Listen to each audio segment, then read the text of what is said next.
त्यावेळी प्रत्येक वाक्य तुम्हाला जा त्यावेळी ते पंच त्या बॉक्सिंगच्या मातीच्या दोन पिशवीवरती पडत असायचे. मोहम्मद अली म्हणाला with positive attitude I applied positive efforts. Positive attitude बरोबर मी काय केलं पॉझिटिव्ह एफर्ट्स आहे. त्यामुळे मला हे तुम्हाला म्हणायचं इंग्लिशच्या बाबतीमध्ये जर तुम्ही असं म्हणत असताल की सर मी पास होणार आहे म्हणा तर लागेल आपल्याला मी पास होणार आहे मी पास होणार आहे मी पास होणार आहे दिवस म्हणते चाललेलं आहे मी पास होणार आहे मी पास होणार आहे. पण ज्यावेळी आपण म्हणणार आहोत मी पास होणार आहे त्यावेळी आपल्याला मोहम्मद अली सारखं जसं तो बॉक्सिंग मध्ये असायचा तसं आपल्याला मेडिकल मध्ये असणार म्हणजे आपल्यासमोर पुस्तकं ठेवावं लागतील आणि ते वाचत वाचत तुम्ही म्हणा I am best I am champion मला डेफिनेटली आपल्याला यश मिळेल. पण खऱ्या अर्थाने मोहम्मद अलीची तुम्ही मेसेज स्टडी करून ते एमएससी एंट्रन्सला काय लागते ते बघा. मोहम्मद अली नंतर पुस्तक प्रश्न विचारला मोहम्मद तुम्ही सांगा की तुम्हाला हे यश कसं मिळवता आलं. तो मला म्हणाला की हे यश मला मिळालं माझ्या पॉझिटिव्ह एफर्ट्स पासून. हे यश मला मिळालं पॉझिटिव्ह एफर्ट्स पासून आणि पॉझिटिव्ह एफर्ट्स म्हणजे काय त्याच्याबद्दल ते सांगतात. Positive efforts come from skill and will. Positive efforts कशापासून मिळतात स्किल आणि विल आणि हे दोन्ही माझ्यामध्ये स्ट्रॉंगली होतं आणि म्हणून मी हेवीवेट चॅम्पियन झालो. मला वाटतं विद्यार्थी मित्र आपल्यामध्ये सुद्धा स्किल आणि विल या दोन्ही गोष्टी असणं अत्यंत गरजेचं आहे. मग ते नेटचे पास होत असेल किंवा कुठलीही परीक्षा असेल. पण स्किल बद्दल ते काय सांगतात आणि जी महत्वाची नेटसाठी लागते किंवा तुमच्या एमएससी एंट्रन्ससाठी लागते there is a difference between knowledge and skill.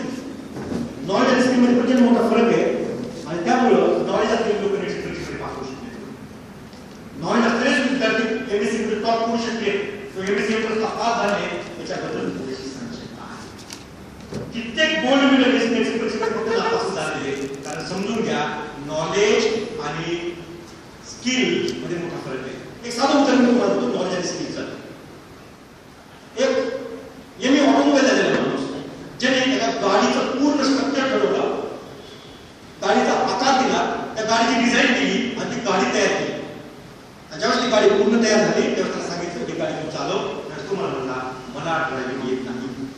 आणि अशा वेळी एक 7वी नापास झालेल्या माणसानं ती गाडी चालवून दाखवली. This is the difference between knowledge and skill. त्या माणसाला नॉलेज आहे गाडी स्वतः तयार केली आहे पण चालू शकला नाही. ऑन द कॉन्ट्ररी ज्या मुलाने गाडी चालवली जो 7वी नापास होता त्याला त्या गाडीबद्दल काय माहिती नव्हतं फक्त गिअर क्लच ब्रेक माहित होतं आणि तरी देखील तो गाडी चालवू शकला. लक्षात घ्या this is the difference between knowledge and skill. ज्यावेळेस नॉलेजचं ऍप्लिकेशन करायचं त्यावेळेस त्याला आपण स्किल. आपल्या बहुतांश विद्यार्थ्याला बीएससी पर्यंत फक्त नॉलेज मिळालेलं असतं त्या नॉलेजचं तो ऍप्लिकेशन नीट करू शकत नाही आणि म्हणून कदाचित परीक्षेमध्ये एमएससी लक्षात घ्या. We have to gain skills. We have to gain skills.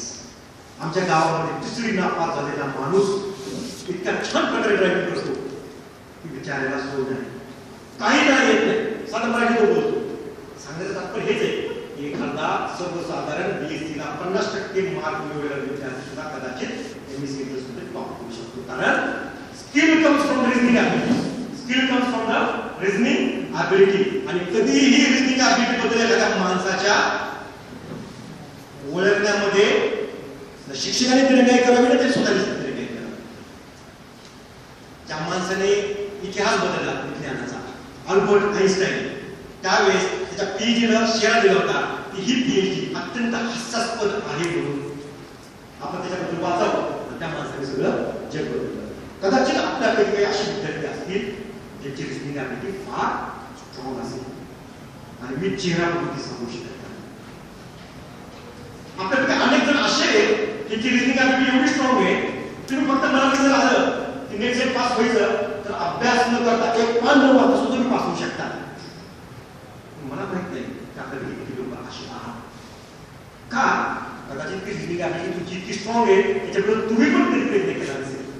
त्यामुळे रिझनिंग ॲबिलिटीच्या बाबतीमध्ये विद्यार्थ्याला त्याची माहिती नसते ना शिक्षकाला पण त्याबद्दल माहिती नसते. त्यामुळे मला असं वाटतं आपण एक प्रयोग करावा सगळ्या विद्यार्थ्यांनी.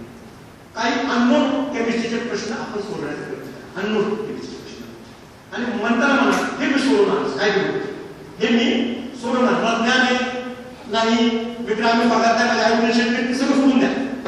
हा प्रश्न मी सोडवणारच. प्रयत्न करा. 5 अननोन प्रश्नापैकी जर तुम्ही 3 सोडवू शकला तर याचा अर्थ काय झाला you have a very strong reasoning ability. आणि मग तुम्ही अशा प्रकारच्या नेटसेटच नव्हे यूपीएससी सारख्या परीक्षा पास होऊ शकता. मला आपल्याकडे रिझनिंग ॲबिलिटी आहे का नाही? आहे आपल्याकडे रिझनिंग ॲबिलिटी? आपण बघितलं कसं तरी प्रत्येकाला रिझनिंग ॲबिलिटी काढायला सुद्धा बद्दल एके दिवशी एक आपले शिक्षक म्हणाले, राशीकर तुझ्यामध्ये हा मुद्दा बरोबर नाही, हा पॉईंट तुझ्यामध्ये जरा कमी वाटतो. मला सर तुमचे चांगले पॉईंट सांगा, स्ट्रॉंग पॉईंट. मला माहिती नाही, तुम्हाला तर स्वतःबद्दलच माहिती असेल तर मला कसं विषय घेता आयुष्याबद्दल आपल्याला स्वतःबद्दल माहिती असणं शिकवला जातो, पण आपल्याला स्वतःबद्दल माहिती स्ट्रॉंग पॉईंट्स काढा, स्वतःचे वीक पॉईंट्स काढा आणि ही रिझनिंग ॲबिलिटी त्या स्ट्रॉंग पॉईंट्समध्ये एक बेसिकली असणार माहिती असायला पाहिजे तुमचे स्ट्रॉंग पॉईंट्स काय. तर इंटरव्ह्यू तुम्हाला विचारणार टेल युअर स्ट्रेंथ्स, अशा वेळी आपण काय सांगणार?